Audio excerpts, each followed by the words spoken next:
You look gorgeous, by the way. I just have, hi, this is my boyfriend. That's the beginning of the video. Hi. This. Hello.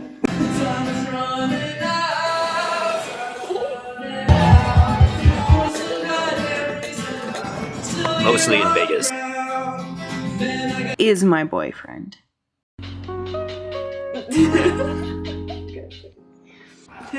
I love my girlfriend.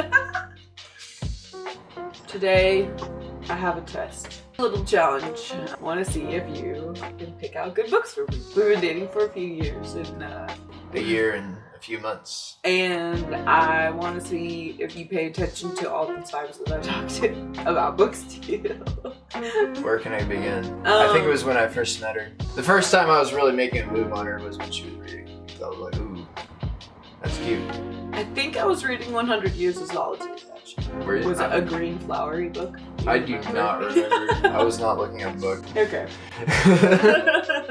Okay, here are the rules. Nothing over 600 pages. You have to try your hardest to find something that I will like. So it's not like a joke book. It's not like something you're forcing me to read. It's something that you genuinely think that I would like. Look, I have to finish all the books that you give me. I'm allowed to tell you if I've already read a book that you might pick out. I get one veto vote. Only one. She can say no to one book. Because I'm a little scared, maybe, to relinquish all power. Okay, let's head to the bookstore.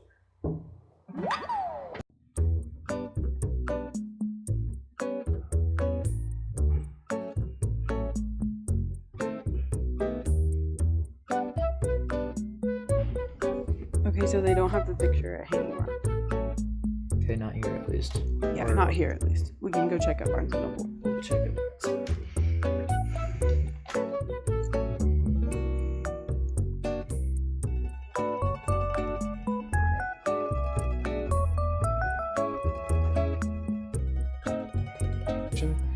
Yes. Why is this in the children's section? What the fuck? The hanger in the back. Here. We found no books at the local bookstore, so we're headed to Barnes & Noble. Seatbelt sucks.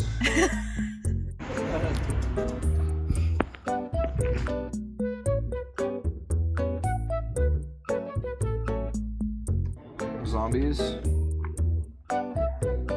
What moves the dead?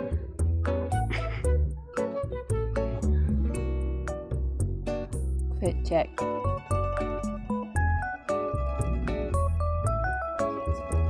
I'm not here to look at books. I'm here to be a shopping basket.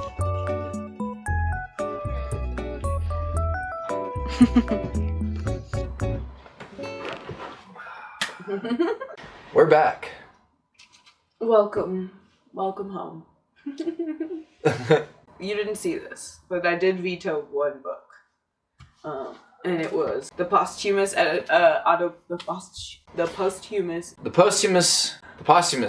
Born to be Posthumous. Born to be Posthumous. The biography of Edward Gorey. Because I was not in the mood, not gonna lie. I love Edward Gorey. I grew up with Gashly Crumb Tinies because I had the mortician of a father. Loved his artwork. I recognize his artwork from some of those old murder mystery TV shows from PBS that would like go on late at night. His biography, the artist himself. But I'm not gonna read it. Yeah. Not right now. Not right now. Sorry. What was your conclusion of the man? He was gay and he was Sad and gay. He was sad and gay. Aren't we all? So let's explore the books that we finally picked out. All right, there were 4 selections that I had come around. I know she said 3, but I jumped in with the 4th one just kind of like as a bonus. The first one is Wind in the Willows. There's a rat, there's a mole, and there's Mr. Toad. Most notorious devil out there. There's no jacket for that one. But it's okay. We love our used books. So why did you pick this one for me? I thought it'd be a fun, easy read, and I want to see what my lady thought of it. Versus the way that I saw it in the movie as well. This next one is judging a book by its cover. This is the only reason why I got this for her. But it looks like this. I thought that was something that was cool. There's a lot of mushrooms in the front right here. Coming out of the zombie rabbit. It's a rewriting of The Fall of the House of Usher by Edgar Allan Poe.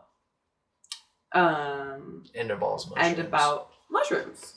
I've been wanting to read this one for a while, actually, to tell you the truth. Yeah? So Yeah. I picked a good one? Yeah. This next one is actually something that we both saw out of a YouTube video. They were talking about a movie called Picnic at Hanging Rock. There was a spot called Hanging Rock. These Victorian women went up there for a picnic and disappeared one by one. They said that it was based off of a book. And then I was like, oh, I'll throw that in there because I want to see how that is. So here's a book that I kind of want to read if she thinks it's good. Now the fourth and final, this is the bonus. Like I saw it in the bookstore, and then I'm knowing that my girlfriend collects books, and I actually really want to read this one. I convinced her to get the very first Akira.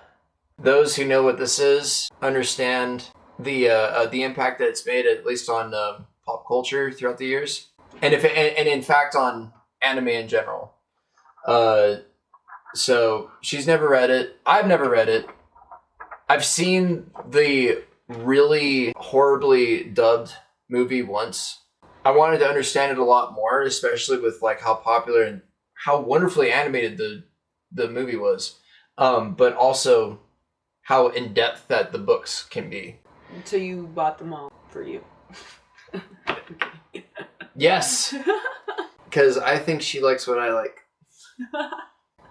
Well, we'll see, I guess, if that's how you picked them. We'll see if I do like what you like. No, I think that they're all good. I think they're all good picks. I think The Wind in the Willows is a very good pick for me, and Picnic at Hanging Rock is definitely an interesting one. I'm very intrigued. I'm also excited for Akira. Let's get started. Let's check these out.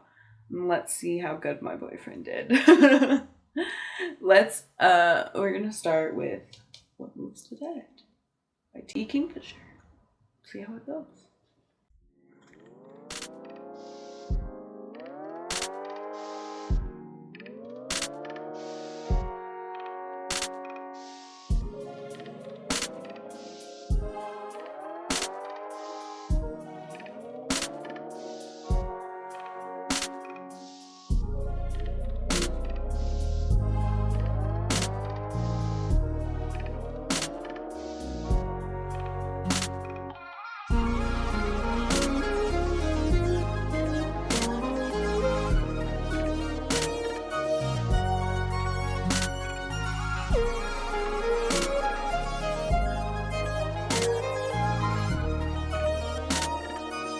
Hello friends, I'm here with an update. Okay, so I'm just under halfway through with What Moves the Dead.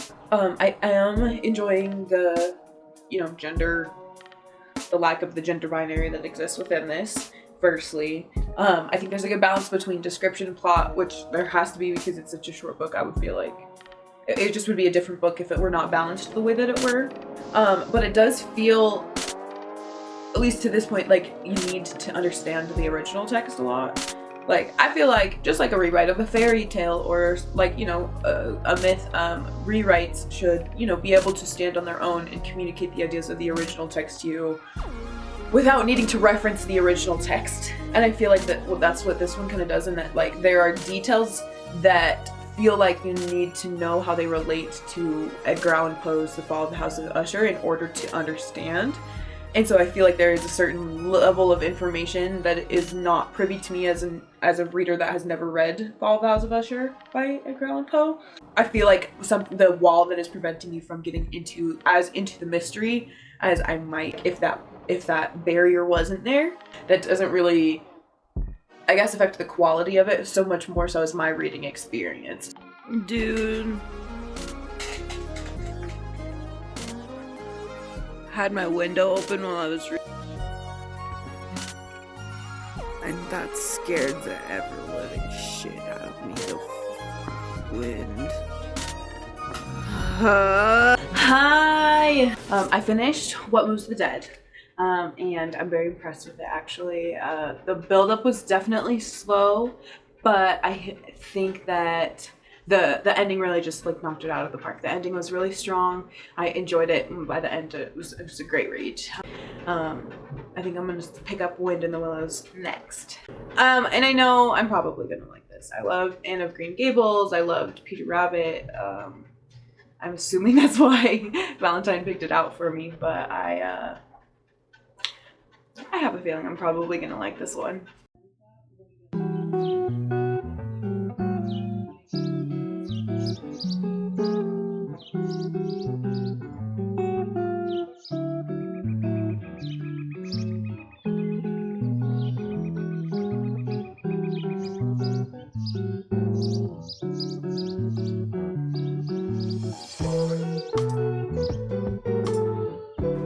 40 pages into Wind in the Willows. It is a little slow.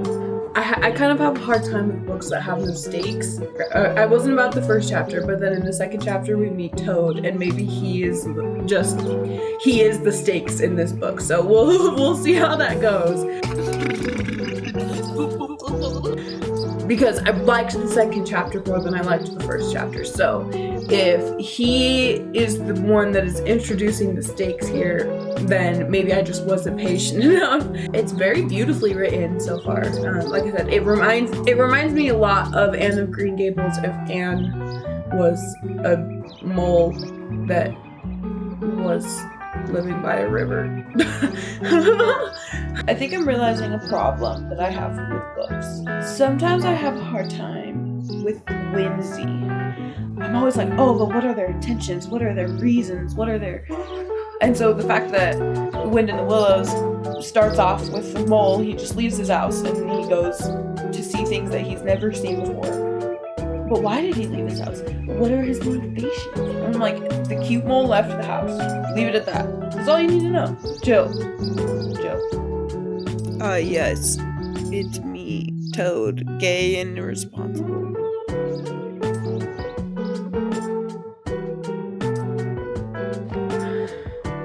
Okay, so this entire book, Wind in the Willows, I, have been imagining these little animal characters as animals. But I need to communicate to you the earth-shattering moment when I turned the page in this book and discovered that everything about the world is wrong. That everything that I believed was wrong. This is a full-size man. This Mr. Toad right here, this is full-size. That is the size of a man. I'm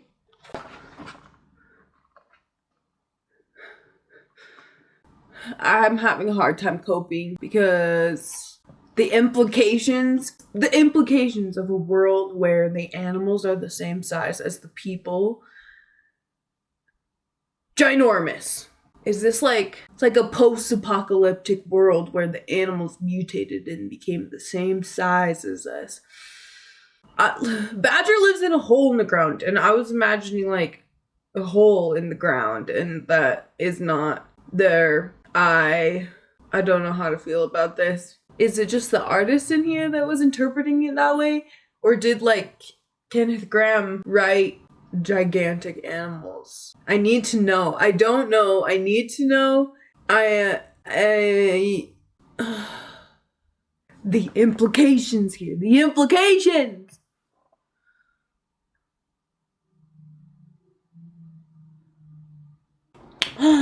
I just finished The Wind in the Willows. Ooh. It was really good. Made me laugh. It made me laugh, which is hard to do. I feel like I'm not really a comedy person, so the humor has to be very situational and enjoyably situational to work for me, and it definitely made me laugh quite a few times. So I really enjoyed it. So we're gonna pick up Picnic at the Hanging Rock because it's old, I'm expecting it to be dry, low expectations, and then it ends up being good, which is how I normally treat classic literature anyways.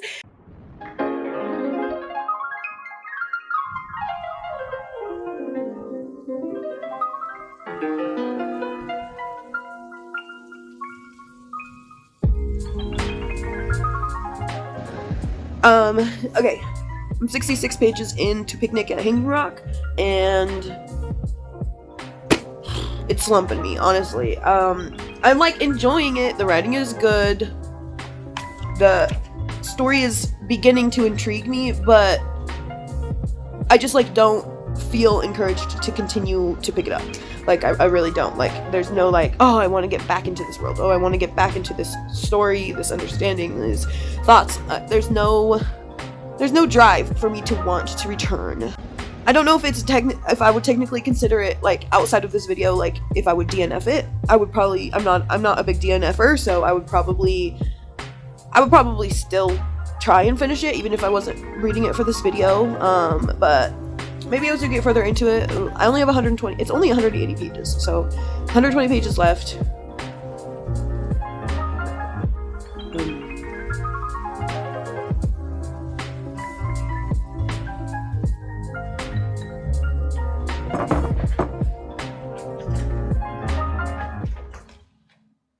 Okay, finished Picnic at Hanging Rock, and it's like the slowest whirlwind of my entire life. Like you're still going like woo woo woo woo, but you're like woo.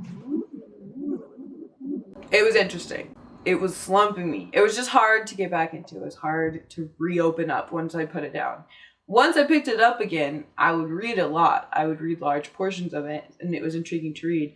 But there was never any reason for me to like want to go back to it, want to pick it up again. And maybe that's my fault because in the video that we watched, it kind of ruins part of the end. So like maybe the spoilers, like me knowing what happened, what happened at the end, like made it so that it wasn't as intriguing. But like I know the end of a lot of things that I've loved even after, even when I knew the end of them. Now it's time.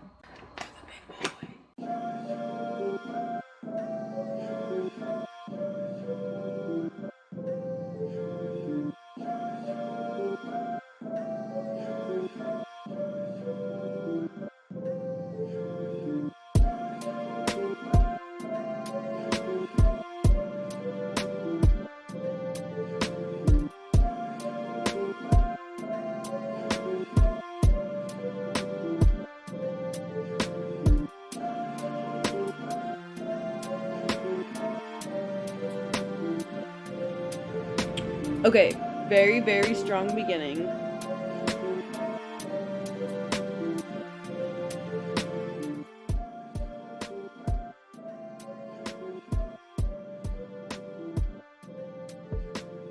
Bro.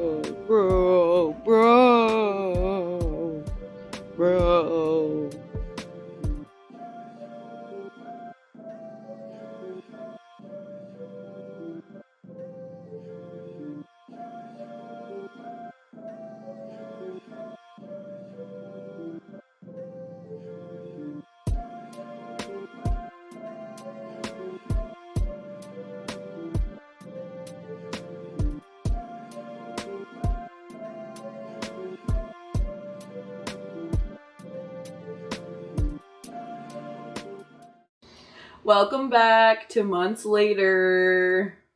Hello. I have finished everything and it's time for a review. I told him very minimal things. I told him slight feelings about each of the books, but I told him very minimal things about my feelings overall, just so that this is a genuine reaction, just so that... She's not very open with her feelings. What Moves the Dead is the first one that I read. Yeah. What do you think I rated out of 5? Probably was somewhere between a 3 and a 4. Yes. If I'm going to be safe. If you're going to be safe. I'm going to stop you if you get it wrong. Alright, so somewhere between 3 to 4. Yes, correct. I gave this a 4 stars. Very tiny, and I think that made it really enjoyable for that reason, because it didn't feel like a classic. It did feel like, though, that you needed to know the original text in order to understand all of the elements to it. Like, I felt like there was part of it that was like underneath a veil, because I have never read The Fall of the House of Usher. But outside of that, I think the pacing was really amazing. Every beat hit. You would probably enjoy this because it was like right into the action, right into the middle of it, and everything happens just like so quickly until like suddenly you're like, oh no, this is not good. And also it has very like maudlin humor, like very cynical humor in it that's like done very well when the comedic relief actually works as. And I also liked that it like made it the soldier characters very humanized. Like they weren't just like the soldier characters that's the big and the strong like soldier man that's come back from war. Like they were multi-dimensional characters, which I feel like is not always common when written about. Right. And I think that because of that, it made the story even scarier because everybody was scared shitless. Yeah, it was really good. It was like a really good, very good read. So 4 out of 5. So very good pick. Good job. Good. Good. Excellent. Good. Thumbs up. Okay, next I read The Wind in the Willows, the one without the dust jacket. When we did watch the movie after I had finished. I think you gave it 3 to 4 out of 5. Wrong. I actually gave it a 5 out of 5. 5 out of 5. 5 out of 5. That Which I good. didn't expect because I thought it was also going to be a 3 or 4 out of 5. But there were just like, the details were there and the details pushed it. Like the premise and the setting and the writing, you know, all of those come together to make it a 4. But then the tiny details that were put into the writing that even go beyond like what I saw in the movie. I think we watched the 1989 version. No, I think it's a 1990s, early The 90s. 1990s version. And so like it really pushed it over into 5 because there were just so many tiny, well thought out details about these like tiny little animals. The illustrator for this version, so like in this universe are like the animals full size because Mr. Frog is full size. He's Mr. full Toad. size. Mr. Toad, he's full size. He's the same size as the human. Is that supposed to be like that? Because I was imagining them as tiny little beings running around and getting in mess because they're tiny little beings. But if they're the same size as animals, that changes everything. Think about the implications that there are to these animals being the same size as people. It changes everything. Okay, next I read Picnic at Hanging Rock. This one, I'm glad that I read it. I'm glad that I finished it. It was very much like, this edition is like a classroom edition. It has like quiz questions in the back, and I very much see why this book would be in a classroom because it's very blatant about the literary devices that it uses to portray its story and its characters. So like it's a very easily analyzable story, but that didn't mean that I enjoyed it a ton. What do you think I rated it? Say like another 3? No. No. I gave 2? it a 2.5. Fuck. Just because it was very slow. It was very slow. Lame. It took me forever to read. He even commented on it because in the middle of reading these, he's like, wait, you're still reading Picnic at Hanging Rock? Because it had just taken me so much time because I had to drag myself back into it every time. But then, like, once I was sitting down and once I was reading it, I was enjoying it, like, being in it. But then, like, to leave the novel, it was always hard for me to want to come back. That kind of made it a very long reading experience. I think maybe if I just sat down and read it in, like, 2 sittings, that maybe I would have liked it better. But I let myself drag it out because it was so slow. The suspense aspects were written really well. And despite me not wanting to go back to it, they would pull me in, make me feel in suspense or make me feel tense again once I did enter back into the world of the novel. There's a movie in this one too, so We haven't watched it yet. we should watch it because We should. I would be intrigued. Not bad, Not bad. not good though. Not good. Final one, new obsession in our household. Officially, we have Akira here. I picked it up and he picked it up immediately after. Triple Akira. Akira. So, as you can see, we have fallen head first into the Akira world, and it has been great, I will tell you. This first one, what do you think I rated the first volume? Especially because you've read this one as well and we've talked about it. A 5. No. No? No.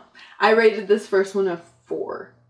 Why? Because Why did you rate it a 4? I don't think it was as good as the second and the third. You can't compare them to the other 2 volumes. Yeah. No. It can affect my rating.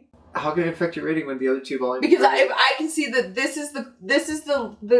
are the level of caliber in which this story can reach, and this volume did not reach that caliber. You changed the rules. Yeah, I can read it. I can read it later. I can change my rating. What are you talking about?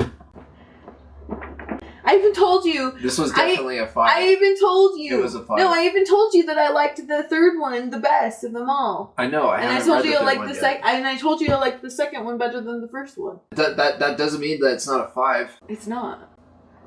It's only a 4 because none of the action happens in this one. Maybe that's a spoiler, but this is all build up. It's all build up. It's just character development as well. It is, and it's good character development. It's still a 4. It's not like I gave this one a 1 and the other one's a 5. It's just it's a 4 because it's not. I just want to be right, and I know I'm right because it's totally a 5. They're all 5s. I read the first 2, and they're both 5s. Hasn't read this one yet. And this one so far has been my favorite, by the way, volume 3. I really enjoyed it. The art is amazing. The details in it. So sometimes with like action manga, I have a hard time because I can't always like decipher exactly what's going on. But I felt like I always could understand what was going on. There was always details in all of the panels about what was going on, like that expanded the world. And like each of the characters were very like realistic, and the mangaka is very good at making specific points about like philosophy or society through the actions of his characters. Like very much show not tell. Very good at that, and I really enjoyed it. It's a 4 then. It's a 4. Because you did such a good job. Well, that's this challenge. You did a pretty good job, actually. I wasn't expecting you to do that good, but you gave me some pretty good picks. Some pretty good books. Yeah. Alright. Got me a new series to be invested in and everything. My work here is done. Okay, well, thanks for hanging out. Like, comment, subscribe, or just come back again later.